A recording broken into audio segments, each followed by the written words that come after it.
after takeoff. We're finding out it happened around 11:20 a.m. and it happened just moments after taking off. And then, of course, you can see the emergency response right there.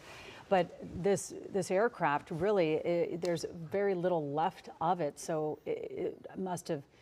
I don't know what exactly happened, but it's you don't see much remnants of this aircraft. I'm trying to see if you see the engines or anything. We have no word on any sort of casualties at this time. We don't know anything about the flight operation that was taking place this morning. But again, you can see the emergency response there. You can still see it smoldering. It must have been a very, very loud explosion. It must have given off a lot of smoke. I'm sure a lot of people in this area of Kern County, they must have saw some smoke in the air and knew something must have dramatic happened at Edwards Air Force Base. Well, that was one of the first opportunities that we knew something had gone on. Was social media had seen a post asking if something had happened, to your point about people who live in the area. Now, one of the things that we want to point out with this B-52 Stratofortress, we do not know injuries, we don't know any about that, but we do know that this aircraft carries a crew of 5 on board. That is according to the Air Force. They say that the Stratofortress is a long-range bomber that was introduced in the 50s, but does remain a central part of U.S. military air power. Now, we also know that at Edwards Air Force Base, that is where a lot of pilots get their training. There are a lot of test flights. There is also a thing to point out that a B-52, the NASA had used a B-52 out there, which what they call a mothership of its own, that would drop test aircraft in air on that aircraft, though the B-52 for NASA was retired back in 2004. So a lot goes on at Andrews, at Edwards, I should say, because they do test flights, they do pilot training. There's a lot that happens out there, to your point, that we don't know what was going on with this B-52 Stratofortress. I know, and as you look more into these aircraft, they are just incredible. I'm learning the Boeing B-52 Stratofortress. It is nuclear capable of subsonic jet-powered strategic bombers. So you have to have very highly specialized pilots to be able to move this aircraft. They are highly skilled.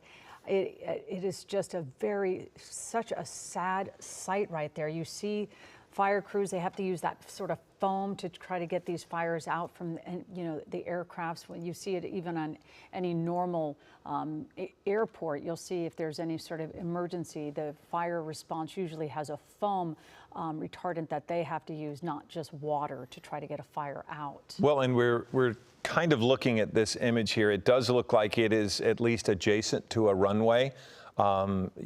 Edwards is one of, if not the largest landing strips in the world for many reasons, but we don't know. It doesn't look like that actually the crash happened on the runway. It looks as if it is adjacent to it.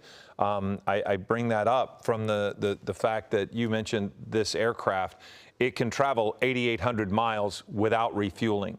So we don't necessarily know if this was a fully fueled plane that was preparing to go on training runs, or we don't know what they were going to do. But given that space there and the lack of debris that you mentioned, it does look like it was an intense crash here. Yeah, you actually just saw Air 7 taking an image. It looks like on a parallel runway or at a different location on the base, you can see what looks like another Boeing B-52 Stratofortress aircraft right there. Not sure, again, like we were talking about, we're not exactly sure the situation surrounding that aircraft, if they were doing test flights, what the crew on board was trying to accomplish, if they were actually going on any sort of mission. And that, like you said, to be able to have that much fuel and to go that kind of distance, these are very, very large aircrafts. And again, while it holds 5, the crew of 5, we don't necessarily know if it was a fully crewed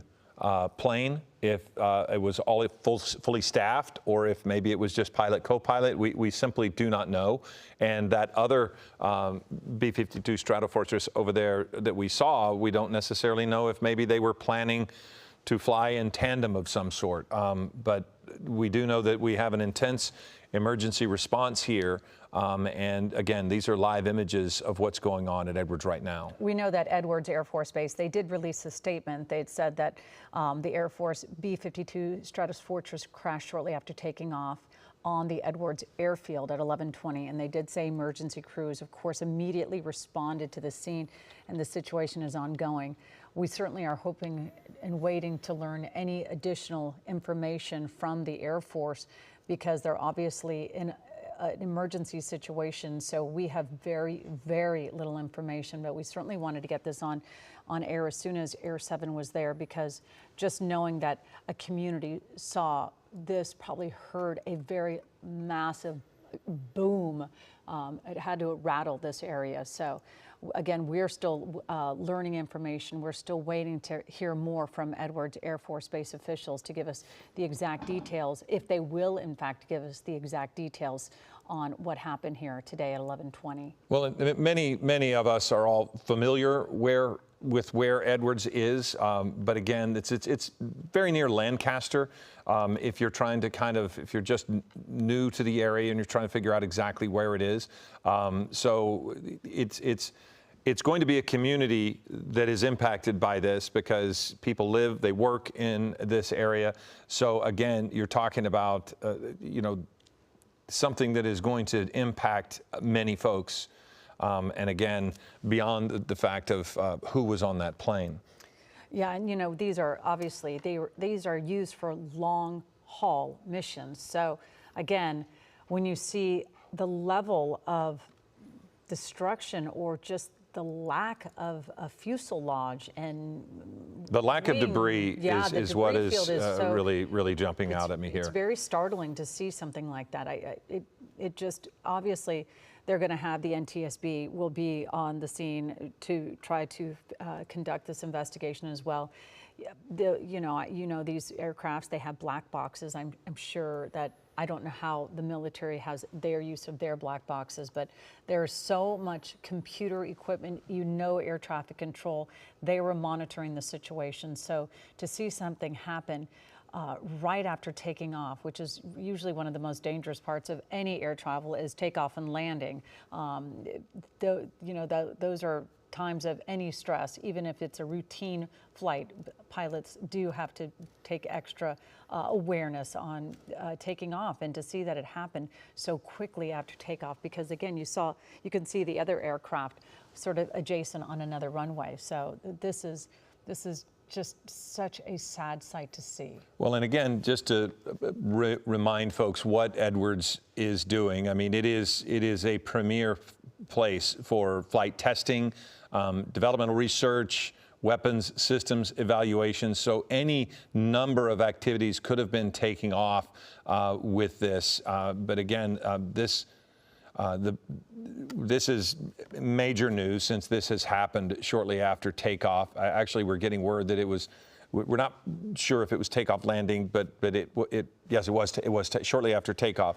But it could have been on any kind of test that they're doing here.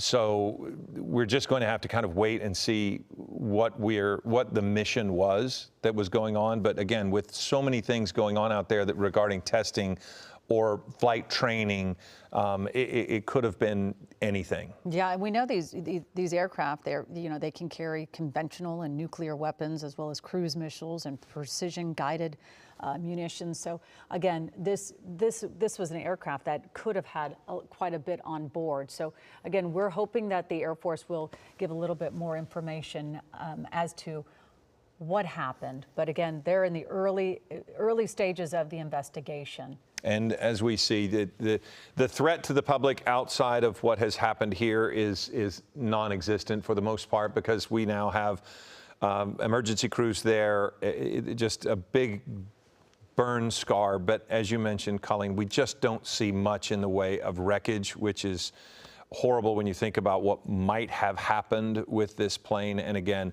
we do not know how many people were on the plane. We do know that it can hold a crew of 5.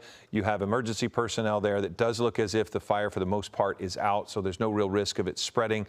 They're going to be on top of this, though, searching for any kind of evidence they can get to determine exactly what happened. And we, of course, have crews getting out to this area and on the phone trying to work their sources to find out exactly what happened leading up to this situation. But again, we are staying live on this right now. You're looking at live images from Air 7.